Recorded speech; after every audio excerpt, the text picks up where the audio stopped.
क्या आपने कभी सोचा है कि 8 दिनों की कठिन तपस्या के बाद भी 9वें दिन मां सिद्धिदात्री का ही इंतजार क्यों होता है? अगर आप सोचते हैं कि सिद्धि का मतलब कोई जादुई शक्ति है, तो आप गलत हैं। आज मां सिद्धिदात्री का वो रहस्य खुलेगा जो आपकी पहचान बदल देगा।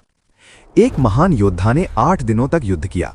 उसने अपने भीतर के क्रोध को काटा, लोभ को हराया और मोह को राख कर दिया। 9वें दिन वो गर्व से भरा हुआ मां के अंतिम द्वार पर पहुंचा। उसे लगा उसने सब जीत लिया है। योद्धा: मां, मैंने सब जीत लिया है। मैंने राक्षसों को मार दिया।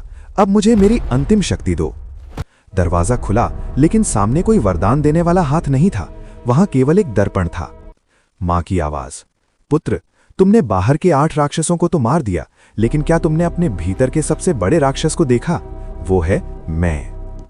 मां की आवाज गूंजी: जब तक तुम कहते हो कि मैंने किया है, तब तक तुम्हारी सिद्धि अधूरी है। जिस दिन ये मैं मिट जाएगा, उस दिन तुम खुद सिद्धि बन जाओगे। यही कारण है कि आज रामनवमी मनाई जाती है।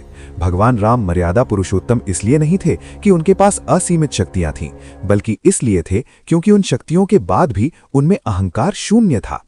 मां सिद्धिदात्री सिखाती हैं कि असली सिद्धि कुछ पाने में नहीं, बल्कि अहंकार को छोड़कर पूर्ण हो जाने में है। जब आपका हुनर सेवा बन जाता है, तब आप पर मां की कृपा बरसती है। इस रामनवमी अपनी किसी एक बुराई को छोड़ें, मां से शक्ति नहीं, पूर्णता मांगे।